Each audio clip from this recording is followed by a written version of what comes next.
Bismillahirrahmanirrahim. Assalamualaikum warahmatullahi wabarakatuh. Perkenalkan, saya Hotma Sormin dengan NIM 2120385 dari kelompok 1 dengan mata kuliah Ilmu Kalam. Perkenalkan, nama saya Latifah Az-Zahra dengan NIM 2120392. Perkenalkan, nama saya Yana Novitasari, NIM 2120362. Saya berasal dari kelompok 1. Baiklah, kami dari kelompok 1 akan menjelaskan materi tentang pendahuluan ilmu kalam. Yang pertama yaitu pengertian ilmu kalam. Secara etimologi, ilmu kalam terdiri dari dua kata, yaitu ilmu dan kalam. Ilmu didefinisikan sebagai pengetahuan, sedangkan kalam diartikan sebagai pembicaraan atau perkataan. Akan tetapi, perkataan atau pembicaraan yang dimaksud di sini yaitu bukan pembicaraan yang dilakukan pada kehidupan sehari-hari. Akan tetapi, pembicaraan yang dimaksud di sini yaitu pembicaraan yang bernalar dengan menggunakan logika.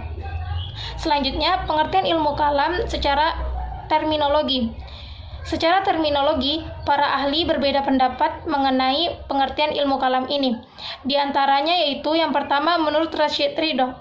Menurut Rashid Ridha, ilmu kalam adalah suatu ilmu yang membicarakan bagaimana menetapkan kepercayaan keagamaan, yaitu agama Islam dengan bukti-bukti yang yakin dan nyata. Selanjutnya, menurut Muhammad Abduh.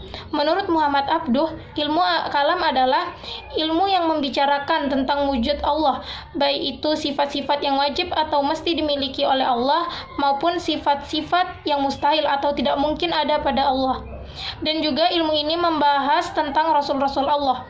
Selanjutnya yaitu, menurut Ibnu Khaldun, ilmu kalam adalah ilmu yang berisi berbagai argumentasi tentang akidah imani yang diperkuat oleh dalil-dalil rasional. Selanjutnya yaitu menurut Al-Farabi.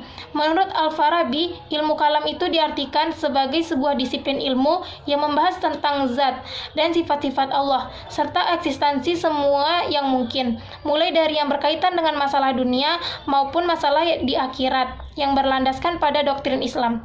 Selanjutnya, menurut Mustafa Abdul Razik, ia mendefinisikan ilmu kalam sebagai ilmu yang berkaitan dengan akidah imani, yaitu akidah-akidah Islam yang dibangun dengan menggunakan argumentasi-argumentasi yang rasional. Selanjutnya, menurut Hasbi As-Siddiq, ia mendefinisikan ilmu kalam sebagai ilmu yang membicarakan tentang cara-cara menetapkan akidah agama dengan mempergunakan dalil-dalil yang meyakinkan, baik itu dalil nakli, akli, maupun wijdani, yaitu perasaan yang halus. Dari berbagai pengertian di atas, dapat disimpulkan bahwasanya pengertian ilmu kalam secara terminologi yaitu ilmu kalam adalah ilmu yang membahas atau membicarakan tentang hal-hal yang berkaitan dengan ketuhanan atau ketauhidan, yaitu mengesahkan Allah dengan menggunakan dalil-dalil pikiran disertai dengan alasan-alasan yang rasional. Sekian penjelasan materi dari saya. Selanjutnya, materi kedua akan disampaikan oleh saudari Latifah Az-Zahra. Baiklah, saya akan melanjutkan materi yang telah disampaikan oleh saudari Hotma Sormin.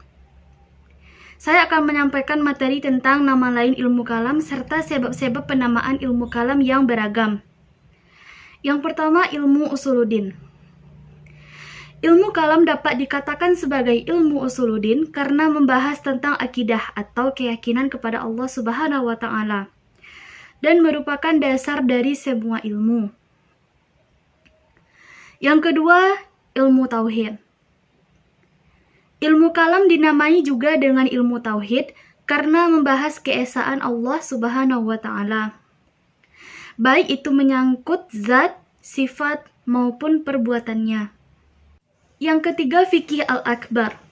Ilmu kalam dinamai juga dengan fikih al-akbar karena menurut Imam Abu Hanifah, hukum Islam yang dikenal dengan istilah fikih ada dua macam, yaitu fikih al-akbar, yaitu pokok-pokok agama, dan fikih al-asgar, yang membahas hal-hal yang berkaitan dengan masalah muamalah. Yang keempat, teologi Islam.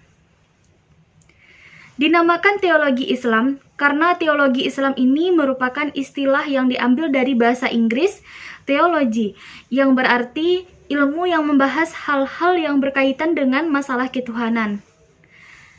Alasan lainnya, ilmu kalam disebut sebagai teologi karena teologi membicarakan zat Tuhan dari segala aspeknya. Baiklah, materi selanjutnya akan disampaikan oleh Saudari Yona Novitasari. Baiklah, di sini saya akan melanjutkan pembahasan dari Saudari Latifah Az-Zahra, yaitu pembahasan selanjutnya adalah ruang lingkup ilmu kalam dan manfaat mempelajari ilmu kalam. Ruang lingkup ilmu kalam itu ada 3. Yang pertama, ilahiyat. Ilahiyat itu adalah ilmu yang membahas tentang hal-hal yang berkaitan dengan ketuhanan, yaitu tentang zat Tuhan, nama-nama dan sifat Tuhan, lalu perbuatan Tuhan. Yang kedua, nubuat. Nubuat itu adalah yang berkaitan tentang hal-hal kenabian, kerasulan, atau tentang kemukjizatan. Yang ketiga, ruhaniyat. Ruhaniyat itu adalah ilmu kalam yang membahas tentang hal-hal yang berkaitan dengan sesuatu yang gaib. Selanjutnya, manfaat ilmu kalam. Manfaat mempelajari ilmu kalam itu yang pertama, dengan mempelajari ilmu kalam kita akan tahu mana akidah yang sesat dan mana akidah yang betul, sehingga dengan begitu kita dapat menghindari pertentangan-pertentangan yang terjadi. Manfaat yang kedua yaitu dengan mempelajari ilmu kalam kita akan memberikan penguatan landasan keimanan umat Islam melalui pendekatan filosofi yang logis. Selanjutnya, dengan kita mempelajari ilmu kalam itu akan menguatkan sistem nilai ajaran Islam yang terdiri dari 3 pokok, yaitu iman sebagai landasan akidah, Islam sebagai manifestasi syariat, ibadah dan muamalah, serta ihsan sebagai aktualisasi akhlak. Manfaat selanjutnya yaitu dengan mempelajari ilmu kalam akan dapat menjawab problematika penyimpangan teologi agama lain yang dapat merusak akidah umat Islam. Baiklah, mungkin hanya sekian dari kelompok kami. Jika ada kesalahan kata, kami mohon maaf. Saya akhiri dengan Assalamualaikum warahmatullahi wabarakatuh.